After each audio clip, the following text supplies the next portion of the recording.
Assalamualaikum warahmatullahi wabarakatuh. Hari ini kita akan membahas tentang persiapan psikotes SKB CPNS Kemenak 2019-2020.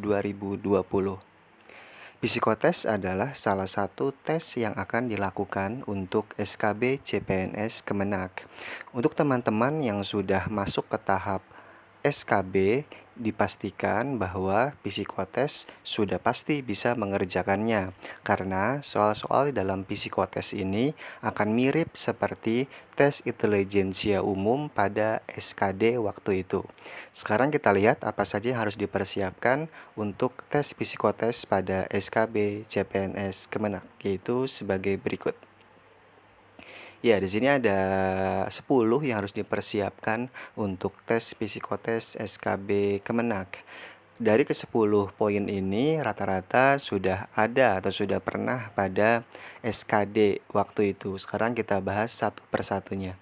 Yang pertama adalah operasi hitung campuran. Operasi hitung campuran ini menjadi soal yang paling dasar, yaitu hanya mengetahui bagaimana cara mengerjakan soal-soal matematika yang sederhana. Ini salah satu contohnya untuk operasi hitung campuran, hanya ada perkalian, penjumlahan, nanti ada pengurangan dan sebagainya.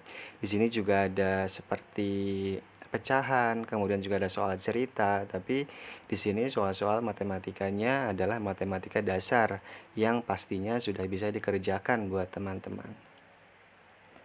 Yang kedua ada soal sinonim dan antonim. Nah, seperti kita ketahui bahwa sinonim adalah persamaan kata dan antonim adalah lawan kata. Untuk soal-soal sinonim ini biasanya adalah kita harus mencari apa persamaan kata dari yang ditanyakan. Misalkan contoh di sini untuk yang di nomor 2 contohnya ada insinuasi. Nah, kita tinggal mencari apa sih persamaan kata dari insinuasi. Ternyata persamaannya adalah sindiran, yang A jawabannya. Nah, jadi kita hanya mencari persamaan kata dari setiap yang ditanyakan. Begitu juga untuk antonim. Untuk antonim berarti kita mencari lawan katanya dari yang ditanyakan. Misalkan contohnya di sini ada generik, maka lawannya adalah khusus, karena generik itu kan umum, berarti lawannya atau antonimnya adalah khusus. Itu untuk soal sinonim dan antonim. Selanjutnya adalah ada soal padanan kata. Padanan kata di sini berarti kita mencari kata-kata yang padan, ya, atau namanya dia yang berhubungan.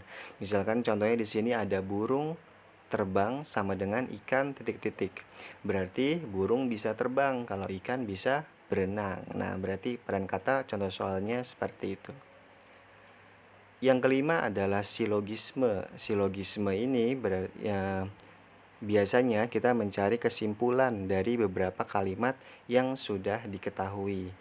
Contohnya di sini, ibu memasak opor ayam, ibu menanak nasi kuning. Kesimpulannya berarti ibu membuat opor ayam dan nasi kuning. Nah, itu menjadi soal-soal untuk mencari kesimpulan yang dinamakan sebagai silogisme. Yang keenam ada soal figural. Soal figural ini biasanya adalah mencari gambar-gambar lanjutannya yang harus kita temukan. Ini contoh-contoh dari soal figural, kita mencari gambar selanjutnya dari kelima pilihan yang di bawahnya. Ini juga salah satu contoh soal figural untuk mencari kelanjutan dari gambar yang ditanyakan. Yang ketujuh ada deret bilangan. Deret bilangan berarti kita mencari bilangan selanjutnya dari deret yang sudah diketahui. Contohnya di sini ada titik-titik 405, 1215 dan berapa. Di sini kalau kita lihat berarti deretnya adalah dikali 3. Maka jawaban yang pertama adalah 135 dan yang keduanya adalah 3645. Itu contoh dari soal deret. Kemudian yang ke-8 dan 9 adalah duduk melingkar dan duduk sejajar. Ini juga sudah kita pelajari ketika SKD waktu itu. Duduk melingkar berarti kita mencari urutan posisi tapi secara melingkar. Duduk sejajar berarti mencari posisi tapi dalam bentuk yang sejajarnya. Nah, contohnya di sini juga sudah ada ya. Di sini sama contohnya dengan pengerjaan soal SKD yang pernah dikerjakan waktu itu. Yang ke-10 adalah tes papikostik. Nah, ini adalah salah satu tes yang menjadi perbedaan dengan tes SKD yang sudah pernah dikerjakan. Kalau dalam tes SKD tidak ada tes papikostik, tapi untuk tes SKB ini itu salah satu soal di psikotesnya yaitu ada tes papikostik. Contoh dari soal papikostik adalah seperti ini. Jadi ini lebih kepada pendapat pribadi atau eh, lebih kepada TKP ya. Jadi karakteristik pribadi, tapi kita mencari dari dua pilihan yang ada biasanya. Contohnya di sini nomor 1, yang A, saya seorang pekerja keras. Yang B, saya bukan seorang pemurung. Nah, dua pilihan ini sebenarnya sama-sama bagus. Seorang pekerja keras juga bagus, bukan seorang pemurung juga bagus. Tapi ini lebih kepada bagaimana sikap kita yang sebenarnya. Karena dalam papikostik ini biasanya di soal-soal yang berikutnya ada yang sama dengan pertanyaan yang di sebelumnya. Jadi kita harus konsisten. Kalau yang nomor 1 ini kita jawab pekerja keras, kalau nanti ada soal-soal yang di bawahnya, maka kita harus menjawab pekerja keras juga agar nanti dinilainya konsisten dalam menjawabnya. Soal papikostik biasanya di sini menurut pengalaman yang sudah banyak soalnya, tinggal kita bagaimana cepat mengerjakan untuk efisiensi waktunya.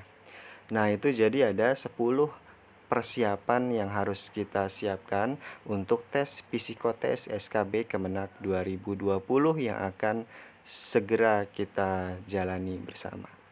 Mudah-mudahan nanti untuk tes psikotes ini bisa mendapatkan hasil yang maksimal agar nanti ketika digabungkan antara psikotes, praktik kerja dan wawancara bisa mendapatkan hasil yang tertinggi agar bisa diterima pada CPNS Kemenak 2019-2020. Itu saja yang dapat saya sampaikan. Terima kasih. Assalamualaikum warahmatullahi wabarakatuh.